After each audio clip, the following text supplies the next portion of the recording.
Hello. Hello చెప్పండి. వర్షిణి గారు బాగున్నారా? బాగున్నానండి. ఏంటి అందరూ కిడ్నాప్ అయ్యారు అని చెప్తున్నారు, ఎక్కడున్నారు ఏంటి? హైదరాబాద్లో ఉన్నా. హైదరాబాద్ లోనే ఉన్నారా? అవునండి. సేఫ్ గానే ఉన్నారా? సేఫ్ గానే ఉన్నాను. ఎలా, పేరెంట్స్ తో ఉన్నారా లేదంటే ఎక్కడ? మా బ్రదర్స్ తో ఉన్నాను. బ్రదర్స్ తో ఉన్నారా? బానే చూసుకుంటున్నారా? ఓకే, మరి అఘోరి మాత నుండి మళ్ళీ కాంటాక్ట్ ఏం రాలేదా? లేదు. లేదా?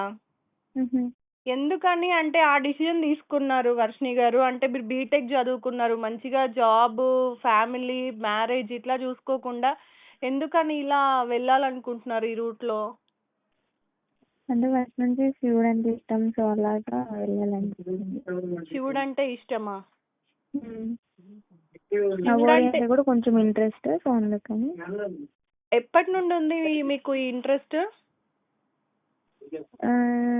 ఒక మేబీ 3 years నుంచి.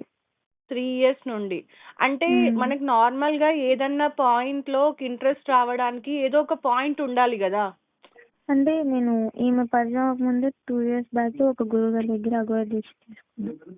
ఓకే. తర్వాత ఈ వీడియోస్ చూసిన తర్వాత ఇంకొంచెం ఇంట్రెస్ట్గా అనిపించి కొంచెం ఇన్స్పైర్గా తీసుకొని నమ్మి వెళ్ళడం జరిగింది. Okay okay.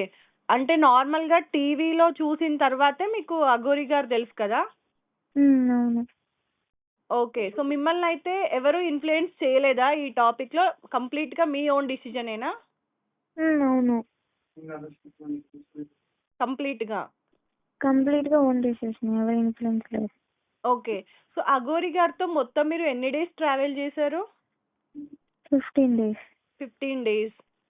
సో నార్మల్ గా అఘోరి గారు అంటే బయట తిరుగుతూ ఉంటారు, ఎక్కడ స్టేయింగ్స్ అవి ఉండవు, కంప్లీట్ గా కార్ లో ఉండడము లేదా టెంపుల్స్ లో ఉండడము అట్లా చేస్తూ ఉంటారు కదా. సో మరి మీరు ఒక అమ్మాయిగా వాష్రూమ్స్ కానీ లేదంటే స్నానాలు కానీ స్టే చేయడం కానీ ఇదంతా ఎలా మేనేజ్ చేశారు, ఎక్కడ చేశారు ఇదంతా? అంటే 18 స్లీపింగ్ అంతా కార్లోనే, వాష్రూమ్స్ అంటే పెట్రోల్ బంక్స్ ఉంటాయి కదా, అవి యూస్ చేసుకునేదాన్ని. ఓకే. బయట మనం రోజుకి ఒక న్యూస్ చూస్తున్నాం కదా, అమ్మాయిల సెక్యూరిటీ గురించి కానీ, అంటే బయట ఎన్నో రేప్స్ జరుగుతున్నాయి, లేదంటే ఎన్నో ఇష్యూస్ జరుగుతున్నాయి, అటాక్స్ జరుగుతున్నాయి, కెమెరాస్ పెడుతున్నారు రూమ్స్ లలో, అక్కడ ఇక్కడ షాపింగ్ మాల్స్ లో చాలా ఇష్యూస్ అట్లా అవుతున్నాయి కదా. సో మీరు పబ్లిక్ టాయిలెట్స్ లో, పెట్రోల్ బంక్ లో టాయిలెట్స్ యూజ్ చేస్తే మీకు ఎప్పుడు కూడా ఈ సేఫ్టీ ఇష్యూస్ కానీ ఇట్లా ఇలా ఏదైనా ప్రాబ్లం వస్తుందని ఆలోచించుకున్నారా మీ గురించి? అంటే అలా ఫీల్ అవ్వలేదు. సో టోటల్గా అటువైపుకి వెళ్ళిపోవాలని అనుకున్నాను, డిగ్రేడ్ అయ్యాను కాబట్టి అలా ఏం ఫీల్ అవ్వలేదు. అలాంటి ఫీలింగ్స్ కూడా రాలేదు ఉన్నన్ని డేస్. ఓకే, సో ఎప్పుడు భయం అనిపించలేదా అఘోరి గారితో ఉండడము? లేదు, భయం అనిపించలేదు ఎప్పుడు కూడా. లేదు. ఎలా చూసుకున్నారు మిమ్మల్ని అఘోరి గారు? ఫుడ్ అదంతా ఎలా మేనేజ్ చేశారు? డబ్బులు ఎక్కడి నుండి వచ్చాయి మీకు? చూసుకోవడం అంటే ఫుడ్ దగ్గర అడిగి చాలా బాగా చూసుకున్నారు. డబ్బులు అంటే భక్తులు ఉంటారు కదా, వాళ్ళు అంటే కనిపించిన వాళ్ళందరూ అటు సైడ్ ఏమి కాళ్ళు మొక్కి 500 200 అలా ఇచ్చేసి దక్షిణ ఇంటికి భోజనానికి ఇన్వైట్ చేయడం అలా చేశారు అన్నమాట. ఓకే, ఇంతకు ముందు కొన్ని వార్తలు వచ్చినాయి, అఘోరి గారి కార్ లో ఎప్పుడు కూడా క్యాష్ మినిమం 1,00,000 2,00,000 ఉంటుంది, చాలా వరకు డబ్బు తను క్యాష్ మెయింటైన్ చేస్తారు కార్ లో అని చెప్పొచ్చు, నిజమేనా? లేదండి, నేనైతే చూడలేదు. ఓకే. శివుణ్ణి పూజించాలి, శివుడి మీద మీకు భక్తి ఉంది అని అంటే పూజలు చేయడము అట్లా అంటే ఓకే, కానీ కాంట్రవర్సీలో ఉన్న ఒక అఘోరి గారితో ట్రావెల్ చేయాలి, ఇలాంటి ఇష్యూస్ లో ఇరుక్కోవడాలి, ఇదంతా ఎందుకు మరి?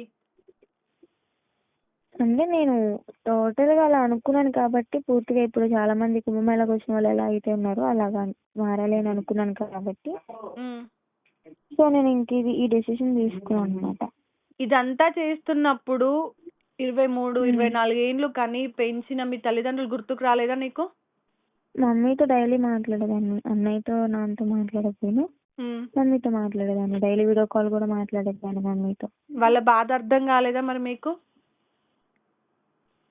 అర్థమైంది, కానీ నేను రాకముందు చాలా సార్లు చాలా డేస్ నుంచి ఒప్పించుకొని ట్రై చేశాను.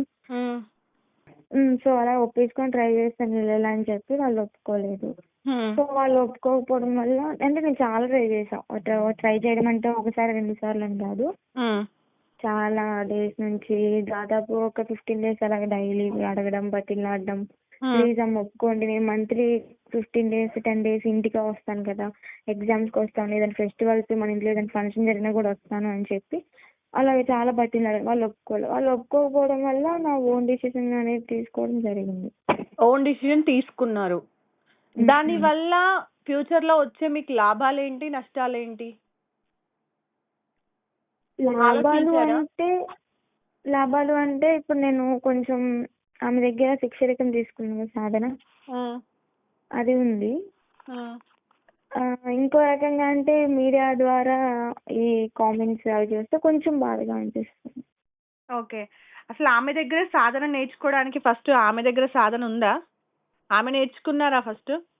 అది నాకు తెలియదు కదా, నేను అంత తెలియకుండా నువ్వు ఎలా నేర్చుకుంటావు? అంటే నేను వీడియోస్ చూసి వెళ్ళాను. వీడియోస్ లో ఇప్పుడు నేను ఏదైనా చూపిస్తా, గాల్లో నిమ్మకాయలు లేపుతా, నేను కూడా నోట్లో నుండి శివలింగాలు తీస్తా, నా దగ్గరకు వచ్చేస్తావా సాధన నేర్చుకుంటా అని?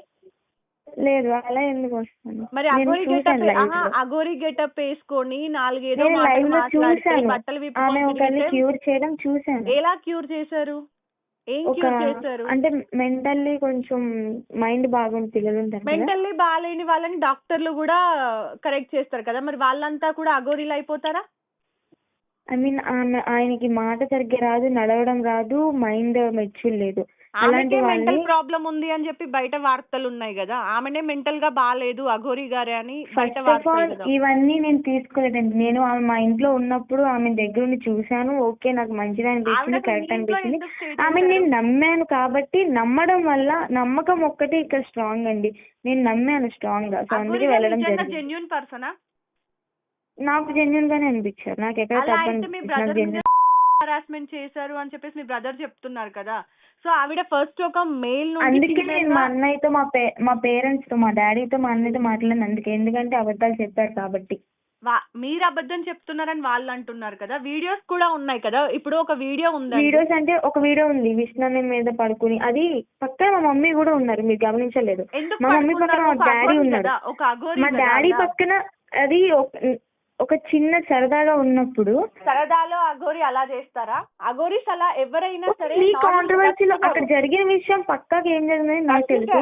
మీరు చూసేది కాంట్రవర్సీగా చూస్తున్నారు. ఎవరనేది మీకు తెలుసా? అఘోరి అంటే మీనింగ్ తెలుసా మీకు? ఆ పేరుకి అసలు వాళ్ళు ఎలా ఉంటారు, వాళ్ళు ఏం చేస్తారు, వాళ్ళు ఏం తింటారు, ఎక్కడ ఉంటారు అనేది మీకు తెలుసా? ఇన్ని డేస్ నుండి మీరు ఫాలో అవుతున్నారు కదా, అసలు అఘోరి అంటే ఏంటి, వాళ్ళ రూల్స్ ఏంటి, వాళ్ళు ఎలా బ్రతుకుతారు, వాళ్ళ జీవన ఆధారం ఏంటి అనేది మీకు తెలుసా? ఫస్ట్ ఆఫ్ ఆల్ అఘోరి అంటే పంచపహార అని ఒకటి ఉంటది. ఓకే. అందులో మద్యం, మాంసం, మత్స్య, సంథింగ్ ఇంకో 2 ఏవో ఉంటాయి. ఇవి 5 అంటే అఘోరి తాగడు, సిగరెట్ తాగడు, అవి గంజాయి తాగడు అని చెప్పని లేదు. ఎవరైనా అఘోరి అంటేనే డ్రింకింగ్, గంజాయి అవి. సో అవంటారా, అవి నేను వదిలేస్తాను. కానీ అఘోరి ఎలా ఉండాలి అంటే ఎప్పుడు ధ్యానంలో ఉండాలి, పూజలు చేస్తూ ఉండాలి. చెయ్యాలా? అఘోరి అంటేనే కంప్లీట్ ఎప్పుడు కూడా దైవ స్మరణలో ఉంటారు వాళ్ళు. అసలు మనుషులతో సంబంధం లేదు వాళ్ళకి. వాళ్ళు మాంసం మాత్రమే తింటారు. వాళ్ళకి ప్రేమ, బంధం, వాల్యూస్ ఏవి ఉండవు వాళ్ళకి. వాళ్ళంటూ ఒక ఎప్పుడు కూడా దేవుడి స్మరణలో, శివయ్య స్మరణలో ఉంటారు వాళ్ళు ఎప్పుడు కూడా. అలాంటి ఒక అఘోరి పేరు పెట్టుకొని ఈ రోజు ఒక ఆవిడ వచ్చేసి ఇష్టానుసారం బట్టలు విప్పి తిరుగుతూ, మీడియాకి కనిపిస్తూ, ఇంటర్వ్యూలు ఇస్తూ, ఫోన్ యూజ్ చేస్తూ, కార్ లో ప్రయాణం చేస్తూ, డబ్బు, అసలు అఘోరి అనే వ్యక్తికి డబ్బుతో సంబంధం లేదు. నగ్నంగానే ఉంటారు కదా. నగ్నంగా ఉన్న ప్రతి ఒక్కరిని అఘోరి అని అంటావా? అంటే ఈమె సాధన చేసింది కదా. ఏం సాధన చేసింది అంటున్నా. నువ్వు ఇప్పుడు లైవ్ లో 15 రోజులు చూసావు కదా, ఏం చేసింది? 15 రోజుల్లో ఆమె 3 అవర్స్ ధ్యానంలోనే ఉండేవాళ్ళు. ధ్యానంలో ఏదో ఒక టెంపుల్ లో చూసుకొని. ధ్యానంలో 3 అవర్స్ ఉంటే అఘోరియా? అంటే ఆమె భక్తి నేను చూసాను కాబట్టి అది నమ్మాను కాబట్టి ఏం అండి నేను భక్తి చెప్తుంది. చూసారు అంటున్నా. అందుకే ఫస్ట్ నుండి కూడా క్లారిటీగా అడుగుతున్నా. ఏ భక్తి చూసారు, ఆమె ఏం చేసింది, ఏ ఆమె సాధన పూజలు చేసింది? గాని, ఆమె ధ్యానంలో కూర్చోవడం గాని, ఆమె క్యూర్ చేసింది గాని నేను నమ్మాను. ఆమె దగ్గర ఓకే కొన్ని పవర్స్ ఉన్నాయి, పూజల ద్వారా క్యూర్ రేపు చేస్తుంది. పొద్దున నేను కానీ ఇంకెవరిని కానీ ధ్యానంలో కూర్చుంటాము, నిత్యం ధ్యానంలో ఉంటాము, సాధన చేస్తున్నా అంటాము. సో నువ్వు మా దగ్గరకు వచ్చేస్తావా? నేను నమ్మాలి కదా, నాకు అదే నమ్మకం అంటున్నా, రావాలి అంత కదా. నమ్మకం నీకు ఎలా వచ్చింది అంటున్నా. అది నమ్మకం ఎలా వచ్చింది అంటే, ఒకరి మీద ఇష్టం ఎలా వచ్చింది అంటే అలా అడుగుతున్నారు మీరు. నమ్మావని నువ్వంటున్నావు, ఒకరి చేతిలో మోసపోతున్నావని మేము అంటున్నాం. ఒక ఆడపిల్లగా నేను నీకు చెప్తున్నాను, నువ్వు మోసపోతున్నావు అని నేను అంటున్నా.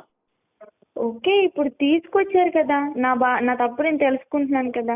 కొంచెం నాకు అది టైం తప్పు కావాలి, అనేది నాకు రిలాక్సేషన్ కావాలి. తప్పు మళ్ళీ అనేది మీరు accept గుచ్చి చేసుకున్నావు అదే కదా. అడిగితే మాత్రం నేను ఏం చేయలేను. వర్షిణి గారు, తప్పు అని మీరు యాక్సెప్ట్ చేస్తున్నారు కదా. తప్పు అంటే ఓకే, నా పేరెంట్స్ తీసుకొచ్చి నా పేరెంట్స్ బాగా చూశాను కాబట్టి ఇంక వద్దు అనుకుంటున్నాను కాబట్టి నేను రియలైజ్ అవ్వడానికి ట్రై చేస్తున్నాను. అందుకే నేను ఒక 20 days అలాగా ఏ మీడియా ముందుకి రాను, ఎవరితో మాట్లాడను. ఇంకా ఎస్, ఓకే. తర్వాత నా ఫ్యూచర్ అనేది నేను చూసుకుంటాను. నాకు కావాల్సింది కూడా అదే అండి. ఈ రోజు ఈ కాల్ మీతో మాట్లాడడానికి కూడా ఒకటే కారణం ఏంటంటే, మీరు ఒక ఆడపిల్ల, నేను ఒక ఆడపిల్ల. ఓకే, సో మీరు తప్పు రూట్ లో వెళ్తున్నారు. నార్మల్ గా అయితే అన్ని జీవితంలో అన్ని చూసిన తర్వాత వాళ్ళకి ఏది వద్దు, నాకు దేవుడు కావాలి, ఆ ధ్యానం కావాలి, ప్రశాంతత కావాలి, నేను మిగిలినన్ని రోజులు కూడా ప్రశాంతంగా బ్రతకాలి, ఏ బంధంతో నాకు సంబంధం లేదు, ఏ రిలేషన్స్ తో సంబంధం లేకుండా నేను ఉండాలి అని అనుకోవడము, బరువు బాధ్యతలు ఏవి నాకు వద్దు అని అనుకునే వాళ్ళు ఇలాంటిది ఒక డిసిజన్ తీసుకుంటారు. కానీ లైఫ్ లో నువ్వు ఏమీ చూడలేదు. నాకు తెలిసి 23 ఏళ్ళు 24 ఏళ్ళు అంటే బీటెక్ చదువుతున్నావు, నువ్వు ఇంత మెచ్యూర్డ్ ఉన్నావు.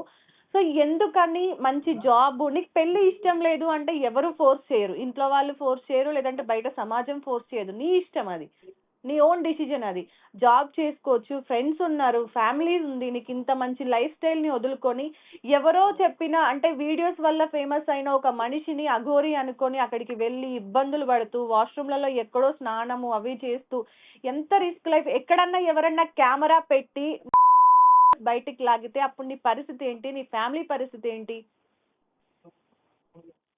ఓకే, మీరు చెప్పారు కదా, ఐ అండర్స్టాండ్. ఎస్, బట్ ఇప్పటి నుంచి నేను ఆలోచించి నా డెసిషన్స్ అనేది తీసుకుంటాను. గుడ్, అలానే ఉండు. ఎందుకంటే అఘోరి కేవలం మీడియా అట్రాక్షన్ కోసము, లేదంటే మీడియా అటెన్షన్ కోసం చేస్తున్న ఇవన్నీ స్టంట్స్. ఏదో 3 నెలలకు ఒకసారి 4 నెలలకు ఒకసారి వచ్చి మీడియా ముందు కనిపించి ఏదో ఒకటి హల్చల్ చేసి మళ్ళీ వెళ్ళిపోయి తీర్థయాత్రలు అని చెప్పి మళ్ళీ రావడము, ఏదో ఒకటి చేయడము. ఆవిడ చెప్పినవన్నీ కూడా అబద్ధాలే, అది ఓపెన్ గా తెలుస్తుంది. ఇప్పుడు ఆవిడ ఒక అబ్బాయి ట్రాన్స్జెండర్ గా మారింది, అవునా? ట్రాన్స్జెండర్ గా మారిన తరువాత తను చేసినవి ఏవి కూడా కరెక్ట్ గా లేవు, అవునా? అసలు అఘోరాలు అనే వాళ్ళు మనుషులతో సంబంధం లేకుండా బతుకుతారా?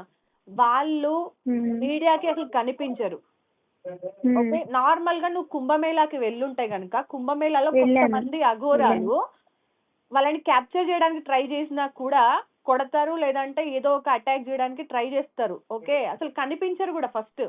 కానీ అసలు మనల్ని చూడగానే వాళ్ళు దారుణంగా రియాక్ట్ అవుతారు మనం ఏమైనా చేయడానికి ట్రై చేస్తే. వాళ్ళంతా సీరియస్ గా ఉంటారు. ఇలా ఒక పిచ్చి వాళ్ళని వచ్చి, మెంటల్ గా డిస్టర్బ్ ఉన్న వాళ్ళని వచ్చి మీరు నమ్మి అనవసరంగా నీ ఫ్యామిలీని ఇబ్బంది పెడుతూ నువ్వు ఇబ్బంది పడుతున్నావనే ఈ రోజు నేను మాట్లాడడానికి ట్రై చేసిన, అంతే. చాలా థ్యాంక్స్ అండి. ఎందుకంటే వీళ్ళు పూజల పేరుతోని డబ్బులు తీసుకొని, ఇప్పుడు ఆమెకి డబ్బుతో ఏం అవసరం? నిజమైన అఘోరి అయితే, నిజమైన సేవ చెయ్యాలి అనుకుంటే ఎవరు ఇంత ఫుడ్ పెట్టినా తినేసి సైలెంట్ గా ఉండాలి, అవునా? అసలు కారే అవసరం లేదు, నిత్యం నడకతో ప్రయాణించాలి, లేదా బస్సులు అక్కడ ఇక్కడ ప్రయాణించాలి. కానీ ఆవిడకంటూ సపరేట్ కారు. ఆవిడ అందరినీ కూడా నార్మల్ గా, ఇప్పుడు ఒక మనిషి నార్మల్ గా బిహేవ్ చేసిండు అనుకో, నువ్వు నమ్ముతావా? నమ్మవు. అదే జనాల కంటే కొంచెం డిఫరెంట్ గా, నార్మల్ గా ఉండేదానికంటే డిఫరెంట్ గా ట్రై చేసిర్రు అనుకో, ఆబ్వియస్లీ జనాలంతా చూడడం స్టార్ట్ చేస్తారు. అందుకే కార్ ని అలా డెకరేట్ చేసి ఆమె అలా ఉండడము, ఆమె ఏమంటారు ప్రవర్తించడం కొంచెం డిఫరెంట్ గా ఉండడం వల్ల జనాలంతా కూడా ఆమె పైన ఇది ఇది ఇది అని చెప్పేసి పాయింట్ అవుట్ చేసి చూసారు, అంతే. దానికి మీలాంటి కొంతమంది అమ్మాయిలు అట్రాక్ట్ అయ్యారు, నిజంగా అఘోరి అంటే ఏదో ఉంది అనుకోని. అది మిస్టేక్. మంచి ఫ్యూచర్ ఉంది, ఓకే? ఓకే. ఇంకా ఏవి కూడా మైండ్‌లోకి రానివ్వకుండా ఇప్పటికైనా సరే కొంచెం నీకంటూ ఒక టైం తీసుకో. ఏది ఫోకస్ చేయకుండా ఏమంటారు కొంచెం చాలా బాగా కూర్చొని ఆలోచించుకో. నీకు నువ్వు కొంచెం టైం ఇచ్చుకో. నీ మీద నువ్వు టైం ఇన్వెస్ట్ చేసుకో. నెక్స్ట్ ఏం చెయ్యాలి? నీకు నిజంగా లిటరల్‌గా అంటే నాకు మనుషులతో సంబంధం వద్దు. నాకు నిజంగా దేవుడి స్మరణలో ఉండాలి అని అనుకుంటే గనక ఒక 50 ఇయర్స్, 60 ఇయర్స్ వచ్చిన తర్వాత కంప్లీట్‌గా నువ్వు నీకు నచ్చింది చేసుకో. దేవుడి స్మరణలోనే ఉండు. నిత్యం నీకు శివయ్య అంటే శివయ్య, ఆంజనేయ స్వామి అంటే ఆంజనేయ స్వామి, ఎవరంటే ఎవరు నీ ఫేవరెట్ గాడ్‌కి ఎప్పుడూ ధ్యానం చేస్తూ ఉండు. లేదు నీకు ఇప్పటి నుండి దేవుడి మీద అంత పూజలు ఉంటే నీ రెగ్యులర్ లైఫ్‌లో ఒక 1 అవర్, 2 అవర్స్ నువ్వు కేటాయించుకో. కానీ ఫ్యామిలీని వదిలేసి ఇప్పుడు నీ వల్ల ఫ్యామిలీ రోడ్డు మీదకొచ్చి మీడియా ముందు మొత్తం ఇంత అదైపోయి నీ పేరు మొత్తం ఎవ్రీడే 24 అవర్స్‌లో ఒక 10 అవర్స్ నీ పేరు వినిపించడము, వాళ్ళు దాని వల్ల బాధపడ్డము ఇదంతా వేస్ట్ కదా! యాహ్! అందుకే ఒక సిస్టర్‌లా చెప్తున్నాను. అన్నీ వదిలేసేయ్. నీకు ఎవరితో టైం స్పెండ్ చేయాలనిపిస్తే వాళ్ళతో టైం స్పెండ్ చెయ్యి. నీకు గుడికెళ్ళాలనిపిస్తే గుడికెళ్ళు. తినాలనిపిస్తే తిను. బట్ ఈ రూట్‌లో వెళ్ళడం కరెక్ట్ కాదు అనేది ఒక అక్కలాగా నీకు చెప్తున్నా. ఇంకా ఓకే. నేను అదే డెఫినెట్‌లీ చెప్తున్నా. అక్క. నీకు దీనిలోనే ఉండాలి అంటే ఇంకా చాలా టైం ఉంది. నీ లైఫ్ ఈ రోజుతో ఆగిపోదు. ఇంకా చాలా టైం ఉంది. అవునా? సో, అప్పుడు నువ్వు అనుకున్నది డెసిషన్ తీసుకో. ఓకే. ఓకేనా? థ్యాంక్స్ అక్క. నేను అదే చెప్తున్నా. అదే డైలీ ఇదే అవుతుంటే నిన్ను కాంటాక్ట్ అవ్వడానికి నేను ట్రై చేస్తున్నా అన్నమాట. ఎలా అని. ఫైనల్లీ మా జర్నలిస్ట్ భాను గారి వల్ల ఏమంటారు టైం వచ్చేసింది. ఈరోజు మాట్లాడినా అంతే. ఓకే. ఓకేనా? నీకు ఏ ప్రాబ్లం ఉన్నా సరే, ఏమున్నా సరే నా కాంటాక్ట్ నంబర్ తీసుకో భాను గారి దగ్గర. లేదంటే భాను గారికైనా అప్రోచ్ అవ్వు, నేను మాట్లాడతాను. కానీ ఇలాంటి రాంగ్ డెసిషన్స్ లోకి వెళ్ళొద్దు. ఇది మాత్రమే నేను నీకు ఒక అక్కగా ఇంక నువ్వు